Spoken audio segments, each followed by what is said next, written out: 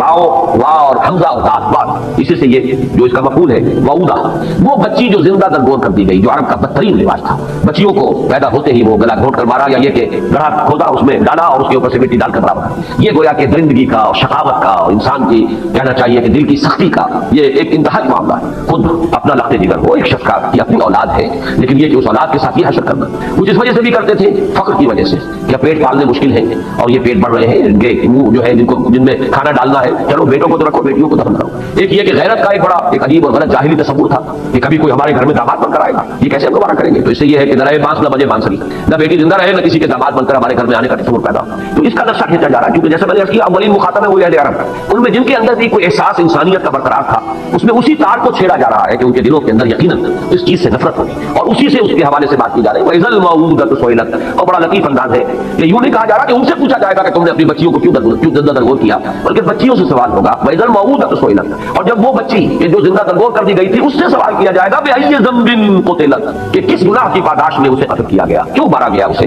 گویا کہ بظاہر کہا جا رہا ہے اس بچی سے پوچھا جائے گا، اصل میں تو ان سے پوچھا جانا ہے۔ یہاں مجھے یاد آ رہا ہے کہ ایک روایت میں آتا ہے حضرت حسن رضی اللہ تعالیٰ عنہ نے خواب دیکھا تھا حضرت عثمان رضی اللہ تعالیٰ عنہ کی شہادت کے بعد، اور انہوں نے پھر وہ بیان کیا خواب، لوگوں نے حضرت علی سے کہا کہ یہ کیا خواب بیان کر رہے ہیں حضرت حسن آپ کے بیٹے کے، تو حضرت علی نے فرمایا اس نے جو دیکھا ہے وہ بیان کر رہا ہے، اور خواب یہ تھا کہ اللہ کی عدالت لگی ہوئی ہے، اللہ تعالیٰ عرش پر ہے اور فرشتے جو ہے وہ جو ہے اس تخت کے پائے تھامے کھڑے ہیں، خود محمد رسول اللہ صلی اللہ علیہ وسلم کھڑے ہیں، اور ان کے ساتھ حضرت ابوبکر ہے، حضرت عثمان، حضرت عمر ہے، اتنے میں حضرت عثمان آتے ہیں خون میں نہائے ہوئے اور اپنا سر اپنے ہاتھ میں لیے تھے، اور وہ آ کر فریاد کریں پروردگار پوچھ ان لوگوں سے کہ انہوں نے مجھے کس جرم کی پاداش میں قتل کیا ہے، کس گناہ کی پاداش میں مجھے شہید کیا گیا ہے۔ تو مجھے وہ واقعہ یاد آ گیا وَإِذَا الْمَوْءُودَةُ سُئِلَتْ بِأَيِّ ذَنبٍ قُتِلَتْ۔ اس خواب کا بقیہ حصہ یہ ہے کہ عرش الہی تھرایا اور پھر اللہ تعالیٰ کے غضب کا ظہور اس طریقے سے ہوا کہ خون کے دو پرنالے زمین کی طرف جاری کر دیے گئے۔ اس کی تعبیر ہے جنگ جمل اور جنگ صفین، وہ حضرت عثمان رضی اللہ تعالیٰ عنہ کی شہادت مظلومانہ جو ہے یہ اللہ تعالیٰ کی طرف سے گویا کہ اس کی سزا ہے جو مسلمانوں کو ملی کہ پھر 10,000 ایک جنگ کے اندر اور شاید 74,000 ایک جنگ کے اندر مسلمان جو ہے قتل ہوئے ایک دوسرے کی تلواروں اور تیروں سے۔ تو یہ دو خون کے پرنالے تھے جو عرش الہی سے زمین کی طرف جو ہے جاری کر دیے گئے۔ وَإِذَا الْمَوْءُودَةُ سُئِلَتْ بِأَيِّ ذَنبٍ قُتِلَتْ، اور جب کہ پوچھا جائے گا اس بچی سے جو زندہ دفن کر دی گئی تھی کہ کس گناہ کی پاداش میں اسے قتل کیا گیا۔ وَإِذَا الصُّحُفُ نُشِرَتْ، اور جب کہ صحیفے کھول دیے جائیں گے، واضح کر دیے جائیں گے، اعمال نامے جس کا کہ نقشہ سورہ کہف میں جو کھینچا گیا ہے وہ تو ایسے ہے کہ جیسے کوئی ایک ہی اعمال نامہ ہے، ظاہر بات ہے کہ کوئی بہت بڑا کیبنٹ ہو جس میں ہر ایک کی فائل موجود ہو،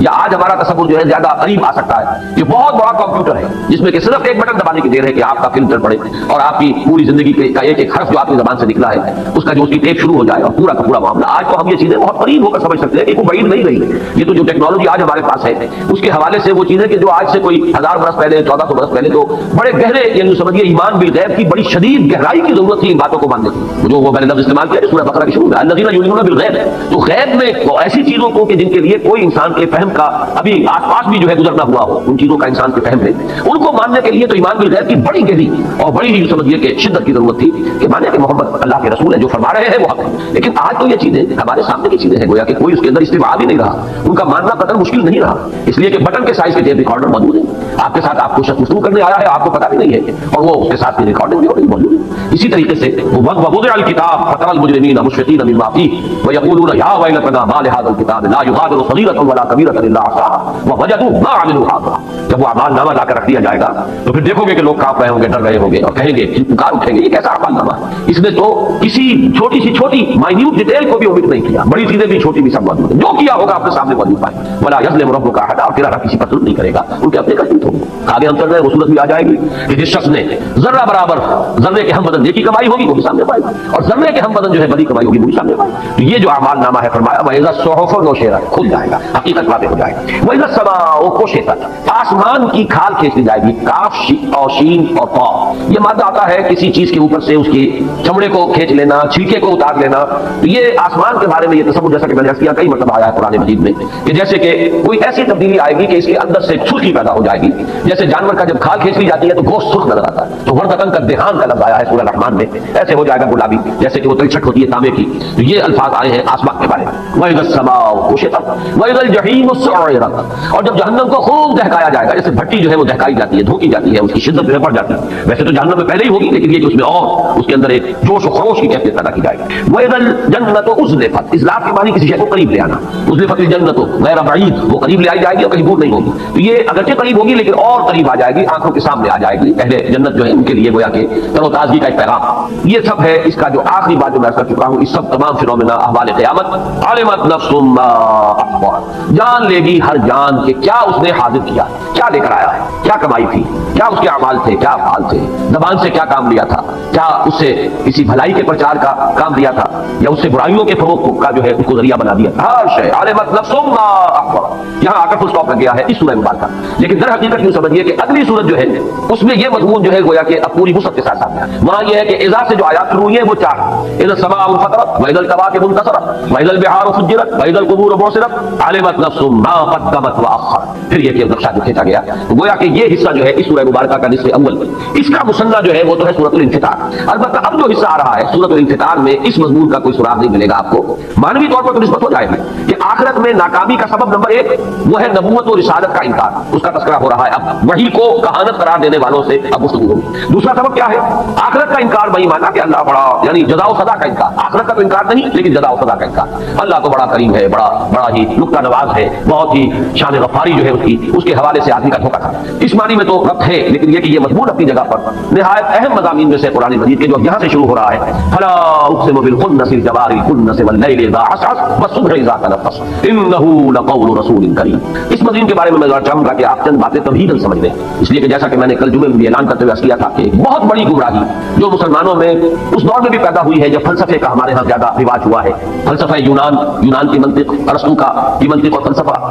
اس کی روشنی میں یا اس کی ترازو میں جب کچھ مسلمان فلسفیوں نے ابن سینا اور فارابی اور کندی ان لوگوں نے جبکہ دینی تصورات کو ان پیمانوں میں ڈھالنے کی کوشش کی ہے، تو جہاں اور بہت سے مسائل پیدا ہو گئے، جبر و قدر کا مسئلہ پیدا ہوا اور بہت سے مسائل پیدا ہوئے، انہی میں سے ایک مسئلہ تھا وحی کی حقیقت کا، جس میں بہت بڑی ٹھوکر کھائی ہے ان فلسفیوں نے بھی، اور پھر اس دور میں بھی جو ہمارا اعتزال جدیدہ کا فتنہ پیدا ہوا ہے جس میں کہ سر سید احمد خان مرحوم اللہ تعالیٰ انہیں معاف کرے، ان کی نیک نیتی پر مجھے شبہ نہیں ہے، اور مسلمان قوم کے ساتھ ان کا خلوص و اخلاص یہ بھی اپنی جگہ پر بالکل اب کوسچن ہے، اب ڈاؤٹ ہے، لیکن یہ کہ دینی معاملات میں جو انہوں نے دخل اندازی کی ہے اور خود ایک بڑے متکلم بن کر آئے ہیں اور تعبیرات جو ہے جدید پیش کرنے کی کوشش کی ہے جدید ذہن کو مطمئن کرنے کے لیے، وہ اقلیت قدیمہ تھی، یہ اقلیت جدیدہ تھی، اور ان دونوں کے نتیجے میں گمراہی پیدا ہوئی، اور وہ گمراہی وحی کے بارے میں وہی گمراہی تھی کہ جس کا یوں سمجھیے کہ ایک صدائے بازگشت میں تو کہوں گا، اس لیے کہ وہ خیال جو بھی پیش کیا تھا ڈاکٹر فضل الرحمان نے، مرحوم ہو گئے، ان کا بھی انتقال ہو گیا، ویسے ان کے بارے میں بھی جہاں تک میری معلومات ہے، میری ملاقاتیں ہیں، یہاں تو بہت کم نہیں ہے لیکن امریکہ میں کئی مرتبہ ملاقات ان سے ہوئی۔ 67 میں آپ کو یاد ہوگا وہ تھے ادارہ